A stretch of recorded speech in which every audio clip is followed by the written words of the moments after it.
Astrologian is a class that I often hear a lot of the Final Fantasy XIV community talking about. Especially with the announced rework to the job being delayed, I've seen a lot of different perspectives on the job, most of them negative, and so I wanted to put together my thoughts on why I like the current state of Astrologian and why I think it's a very engaging and enjoyable job to play. Now, I've always liked Astro since I picked it up, especially when I was leveling it all the way to 90, and after progging this tier on it for my static, I've really grown to love its style of healing. So let's discuss Astro. Let's start with Astro's healing tools. One of the things that I really like about it is the amount of off-global cooldowns you have, and the variety of ways you can use them. My absolute favorite of them is Earthly Star. I think it's a phenomenal ability with a lot of different usage. You basically get like a suspend 20-second heal that you can use when needed, but you're trying to ideally hit that perfect time frame of delay it 10 seconds and then you have 10 seconds to use it, which I think is fantastic. I also just love how you can place it in different places from where you are. You can pre-place it for where you're going to be moving for mechanics. You can make sure it hits things that would normally be outside of most healers' range. Like for instance during purgation, one thing that I'll do is I'll place a star on the opposite platform from where we're standing, and that way it can charge during the first or third hit, and then it will be ready to heal on the fourth hit of it. And I love that sort of predictive healing. And Horoscope and Macrocosmos also play into this idea. Macrocosmos just being both a phenomenal movement tool and just a good amount of fun, and being able to just completely negate a lot of mechanics, or being able to build a couple hits and heal at perfect times when you would otherwise need to spend a weave slot to be able to heal that. I think that's really phenomenal skill to have. I really like Horoscope especially. I love how it's a small off GCD heal that you can use, but you can also pair it with a GCD heal, and then it becomes stronger if you really need a large amount of burst healing to add on top of your regens. I think it's just a very flexible tool, and I think oftentimes the best abilities in the game are flexible in nature, just based on how you can use them in so many different ways, and they're more potent depending on who is using them as compared to just what they are at face value. I think I mentioned this before as well, but just the healing range of Astro with Earthly Star, being able to have Macrocosmos heal people that are way out of range when it expires. Like, I think that's a very cool way of getting around some of the problems I often hear and have experienced on White Mage and Sage, where you just don't have a lot of healing range and you can't always heal people across the arena.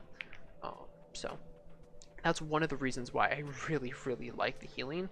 I also feel like the healing is very thematic, because between, once again, Earthly Star, Horoscope, Macrocosmos, there's a lot of predictive things you can do, and you can plan things out, and if you know mechanics are coming, you can set up and prepare for them. It's always very satisfying when you have a perfectly timed Earthly Star for a mechanic that you placed 20 seconds before, or if you time a Horoscope for a mechanic 30 seconds down the line to go off automatically. Those things are very satisfying to me as a healer, and I just really enjoy their usage. Now, of course, Astro has more than just healing tools. Its most recognized mechanic is often its card system. The card system is something that I think has one of the highest skill curves in the entire game. It has one of the highest ceilings and one of the lowest floors. Like, at the very base value, most Astrologians can know that, oh, when you draw a card, if it has a blue border, it goes to a melee or a tank, and if you have a purple, it goes to a ranged or a healer, and that will increase their damage for a little bit. And at face value, that's all it is. But the thing is, since all the jobs have different bursts and different style of bursts, the point where you want to give them cards is different for every single one, and I really love that aspect, and it adds a beautiful skill ceiling to it of being able to perfectly time cards to line up with other jobs like 1 minute or 2 minute buffs, and just be able to amplify their damage by so much more than just dishing out a card as it comes off of cooldown. Speaking of cooldowns, one of the great things that I love about the cards is that draw has charges, so you can store up to 3 cards for burst windows and still have a leftover card to be able to give to someone during a 1 minute. 3 card is very hard to do, especially during movement or mechanic heavy 2 minute windows, like we've had a lot this tier with Tank Busters coming up at 6 minutes or 4 minutes, and just a wide variety of mechanics really messing with a lot of classes, including Astro. Pulling it off is so satisfying. And just the nature also of Astrologian and being able to question whether or not you want to keep a card because it has the right roll, or if you're wanting to re-roll it for a better symbol that might give you the second or third Astrologian counter, which are both very potent and matter a lot to the job's damage. I think it's absolutely great and a phenomenal skill ceiling. I think a great way to plan a system for a class that's made to be support. I think it's absolutely fantastic. Now, divination also kind of plays into your buffing stuff, and I still think a lot of people underestimate how good it is to have party buffs on your healers, mostly just because having good party buffs that you can have on a class that normally would do low damage anyway is very, very good. It basically frees you up to bring either an extra raid buff in your composition, or just be able to bring an extra selfish DPS job just to pump out damage underneath those raid buffs. Like, it's absolutely crazy what having an Astro does for a party comp that, I mean, your DPS do so much more damage most of the time just by nature of having an Astrologian or a Scholar buffing the team from the healer slot in a composition. I think that's phenomenal.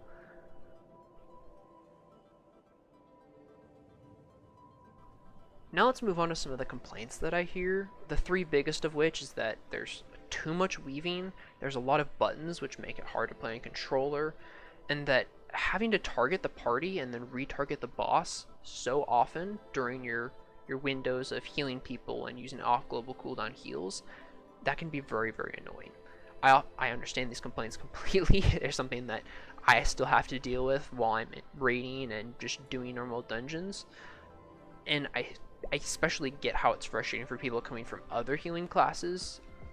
I started out as a Scholar, so there was always some weaving that we were trained basically as we would level a Scholar, but I think as far as weaving is concerned, to me, that is part of Astro's identity. It's part of playing the job. It's the reason you play Astro over White Mage, because there's a lot more things going on. It's sort of like how people will play a Gunbreaker just because it has that busy nature and they like the weaving, and like I like pressing buttons too. That's part of the reason why I've been on Astro this tier, is because I didn't want to play White Mage and not be pressing a ton of things. I liked having to keep my fingers busy, stay engaged, try not to fall asleep during non-mechanic sections.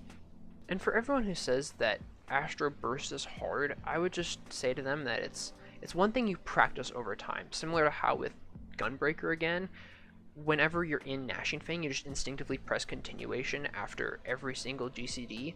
I've even caught myself when I've gone down below 80 as a Gunbreaker still pressing continuation after Burst Strike when I don't have it there. Astra's pretty much the same way. Eventually, after doing the burst so often, you just have a general idea of what you're going to be pressed, when it's going to need to be pressed, and who you're going to be targeting with your cards generally, especially if you're in a static comp. But even in Party Finder, it makes it a little bit more interesting. I like that aspect to it. As far as when the topic of Astra having a lot of buttons, I think that this is slightly debatable right now, especially after Minor Arcana got condensed with its crown draw play. Whether or not that's good or bad is something I'll touch on later, but even then, I still don't think it compares to the amount that some tanks have to deal with, where if tanks are fully utilizing their kit, they have a lot of buttons to press and a lot of things to keep track of. I guess Astra's a little the same in a sense. Maybe it's part of my tank brain taking over of liking a lot of these cooldowns to keep track of, but that's sort of how I feel towards it. And of course, you have to remember that a lot of this conversation is in relation to controller users, but I still think that one of the bigger issues for controller players is not actually having more buttons, but having to swap targets all the time. Now, I have never really played on a controller, but I've heard that targeting people can be a bit of a task on controller, and it's not nearly as easy as it is as just clicking on them with a mouse, if you're on mouse and keyboard. One solution that I've seen to this is to have macros, mouse over macros, for your entire off global cooldown healing kit, and I think that's a cool idea, but I think that leans more into the macros as a problem itself, with them not queuing properly all the time, and you have to press and hope that they go correctly. And also, just some people aren't there for, like, they don't like macros themselves and using them, or don't know how to, and that's just an issue of the game not really explaining how to use macros effectively. And I do think that's one thing that would really help controller players, though, is being able to have macros that would actually queue. I personally have felt this even on mouse and keyboard sometimes, where having to target things quite a bit, especially against the bigger wall bosses like P7, where sometimes even if I go to quickly tab back to the boss, it doesn't always work properly, so I'd love to be able to stay targeted on the boss and just be able to mouse over macro skills to other people. Once again, I'm just not a big fan of macros not queuing properly. I think this would be a great change, really, to the job. Speaking of which, changes for the rest of the job that I think would be good. Now, I don't think that Astro needs a complete rework. I personally like the state it is in right now. I was actually quite happy to hear that it wasn't going to be changed in 6.2 and that it was going to be delayed. But aside from macros not queuing properly, I think one other thing that frustrates me a little bit about Astro sometimes is the lack of healing options. If you think about Astro's healing kit, light speed is almost always used under 2 minutes, and any movement outside of that basically has to be dealt with by slide casting, refreshing your damage over time, macrocosmos, or one charge of swift cast every 60 seconds. It's not a lot when you compare it to the other healers where White Mage can use lilies to move around, Sage gets a Toxicon to use, Scholar has a Ruin 2 that they can use freely. Astro doesn't really get that. The closest thing we get to a movement tool is being able to throw an aspect and benefit on a tank as we're moving, which is something I have done just to maximize like GCD movement sometimes. But man, it feels bad, especially on mechanics like Purgation, where you're going back and forth across the entire arena 4 or 5 times. That can get really tiring, especially since as an Astro, you don't really have light speed during that. I think that's one thing they could do to the job, and one thing I would like to see is to give light speed a stack of 2 charges. So you can use one for movement, and the other one you can use for burst. I think that'd be a phenomenal change, and since Lightspeed is already on a 90-second cooldown, it makes sense. That way we're not wasting 30 seconds of cooldown because we have to use it under burst. That's probably my biggest complaint about the job right now, and while we can work around that with movement, and it does still mean Astro is unique in that you really have to plan out your movement and like predict where you're going to need to be, I still think it's one thing that would be a nice little quality of life addition. I don't really think it needs a Ruin 2 Toxicon. I just don't think that's necessary for Astro, but yeah, I would love to see a second charge of Lightspeed being able to be added. And now back to Minor Arcana. There was a lot of people before the change was made advocating for the Crown Draw, Crown Play to be condensed into one button. Personally, after having played with it, it can feel awful at times. I know I have drifted Minor Arcana, specifically because I haven't been able to see the Minor Arcana cooldown when there is a Lord or a Lady drawn. This may not seem like a big deal at first, but considering there are often times you're trying to hold a Lord of Crowns for 55 seconds, 57 seconds to put in raid buffs, sometimes it's awkward. There are other times where you have a Lady of Crowns drawn and you want to hold it for healing, but you don't always know when the next draw is coming up, so you don't know when to just burn the Lady to draw your next Minor Arcana. And those are some little subtle things that you wouldn't really know until you've played the job, but that's another awkward thing that I do wish there was the option to separate them into 2 buttons again, or at least give the option to see the Minor Arcana recast while a Lord or Lady is drawn. I think that would be great and would alleviate one of my more annoying parts of playing Astro for me. The other thing that I would absolutely love to have, especially related to having too many buttons, is just to make Benefic 1 turn into Benefic 2 once you get the Benefic 2 trait. I think that makes far more sense. I'd love to see this out of White Mage 2. It just eliminates a button for free, and the only reason you keep it on a hotbar is for downsinking in dungeons.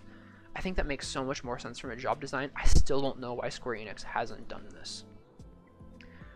But yeah, that's basically most of my thoughts on Astro. I think it's in a pretty good spot right now. I know a lot of people still have complaints about how it works, but I wanted to just share with this video what I think about it, and kind of how my thought process is through it, why I like it having this many weaves and off-global cooldowns and just the busyness of Astro. I think it's very interesting. The skill floor is high, and yeah, I think it's a phenomenal healer both for dungeons and savage raids and other content like that. So yeah, I'm still not the best at this job, and that still might be what's alluring to me, is that even after having put a lot of hours into playing it, there's still so much you can improve on. And I absolutely love the fact that there's such a high skill ceiling that you can get better at it and basically never stop improving. I think that's honestly what draws me to Astra the most and why I like it. So I know everyone's going to have different opinions. Let me know in the comments what you think. If you like this style of video, subscribe. I might be making more Final Fantasy content in the future. We'll find out. We'll see how it goes. Yeah, take care and see you next time.